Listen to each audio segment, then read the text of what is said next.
Hi hello నమస్తే welcome to our channel భగిని హస్త భోజనం. మీ అందరు ఎలా ఉన్నారు? నేనైతే చాలా బాగున్నానండి. ఇవాళ నేను మీకు చూపించబోయే రెసిపీ స్వీట్ కార్న్ వడలు. స్వీట్ కార్న్తో ఎప్పుడు ఉడకబెట్టిన స్వీట్ కార్న్ లేకపోతే ఫ్రై చేసిన స్వీట్ కార్న్ ఇవే తినడం ఎందుకు, కొంచెం డిఫరెంట్గా ట్రై చేద్దామని ఇలా ట్రై చేశాను. టేస్ట్ అయితే ట్రస్ట్ మీ అమేజింగ్గా ఉంది, చాలా బాగుంది. ఇలా నేను ఒక కండె మొత్తం స్వీట్ కార్న్ ఒలిచేసి పెట్టుకున్నాను. వీటిని కచ్చా పచ్చాగా ఇట్లా మిక్సీ చేసి పెట్టుకున్నాను. ఇప్పుడు ఆ మొత్తం మిక్చర్ అంతా ఒక బౌల్లోకి తీసుకున్నాను. ఇందులో కావాల్సిన మసాలాలన్నీ వేసుకుందాం. శనగపిండి వేసుకున్నాను నేను ఒక 2 స్పూన్స్ వరకు. ఇప్పుడు కార్న్ఫ్లోర్ పౌడర్ తీసుకున్నాను. కార్న్ఫ్లోర్ పౌడర్కి బదులు మీరు బియ్యం పిండి వాడుకోవచ్చు, కానీ దయచేసి మైదాని మాత్రం వాడొద్దండి. అస్సలు వాడకూడదు మైదాని. కార్న్ఫ్లోరే వాడండి, లేదంటే బియ్యం పిండి వాడండి. నేను 2 టేబుల్ స్పూన్స్ వాడాను. ఇప్పుడు కొంచెం జీలకర్ర వేసుకున్నాను. మీ టేస్ట్కి తగ్గట్టు కొంచెం సాల్ట్ వేసుకోవాలి.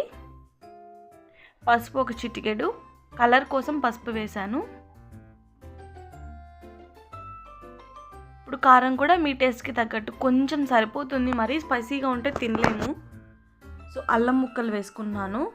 చిన్నగా తరిగి పెట్టుకున్న అల్లం వేసుకున్నాను. పచ్చిమిరపకాయలు ఒక పచ్చిమిరపకాయ వేసుకున్నాను నేను, అది కూడా సన్నగా తరిగేసి పెట్టేసుకున్నాను. 1 కప్ ఉల్లిపాయలు వేసుకున్నాను. కొంచెం కొత్తిమీర,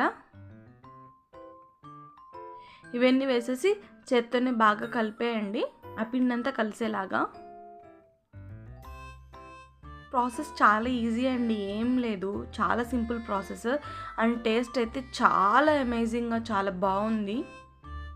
నేను ఇప్పుడు ఒక బాండి తీసుకొని అందులో కొంచెం ఆయిల్ వేసుకున్నాను, డీప్ ఫ్రైకి సరిపడే ఆయిల్. ఆయిల్ కొంచెం వేడైపోయాక ఇందాక మనం చేసుకున్న మిక్చర్ ఉంది కదా, దాన్ని ఇప్పుడు ఇలా ప్యాటీస్ లాగా చేసుకొని వేసుకోండి. మీ ఇష్టం, మీకు ఏ షేప్ కావాలంటే ఆ షేప్ వేసుకోవచ్చు. నేనైతే వడల్లాగా కావాలనుకుంటున్నాను కాబట్టి వడలు వేసేస్తున్నాను, ఆ షేప్లో వేస్తున్నాను. మీరు ట్రయాంగిల్స్లో వేసుకోవచ్చు, స్క్వేర్ షేప్లో వేసుకోవచ్చు, ఎలాగైనా వేసుకోవచ్చు.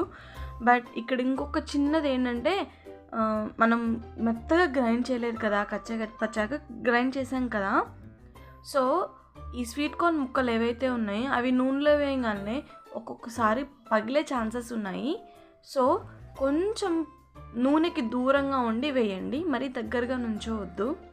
జనరల్గా పగలవయ్యి ఎప్పుడైనా కొంచెం ఆయిల్ ఎక్కువ హీట్ అవ్వడం వల్లనో, లేకపోతే అసలు గ్రైండ్ అవ్వకపోవడం వల్లనో అట్లా ఒక్కొక్కసారి జరుగుతూ ఉంటుంది. సో కొంచెం ఆయిల్కి దూరంగా ఉండి వేయండి. నేను ఇలా వేస్తూ ఒక పక్క తీస్తూ ఉన్నాను. మంచి గోల్డెన్ బ్రౌన్ కలర్ రాగానే తీసేయండి.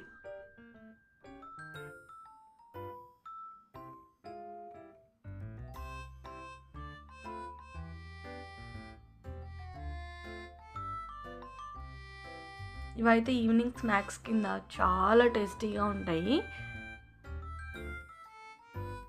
ఈవినింగ్ ఏదైనా తినాలనిపించినప్పుడు, లేదంటే వర్షం పడేటప్పుడు కూడా బజ్జీల్ ప్లేస్లో ఇవి కూడా పెట్టుకోవచ్చు. చాలా అంటే చాలా టేస్టీగా ఉంటాయి.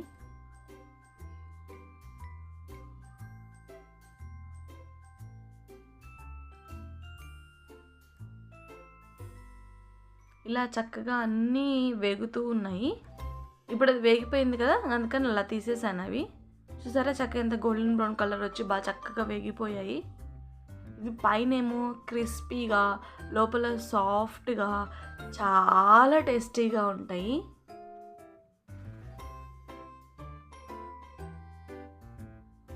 ఇలా ఒకదాని తర్వాత ఒకటి అన్నీ వేసేసుకోవాలి.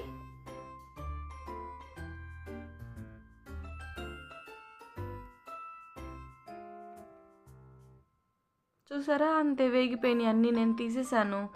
చాలా టేస్టీగా ఉన్నాయి, చాలా ఎమ్మీగా ఉన్నాయి. మీరు కూడా తప్పకుండా ట్రై చేయండి. మస్ట్ ట్రై రెసిపీలో చెప్పాలి అంటే ఇది ఒకటి ఉండింది.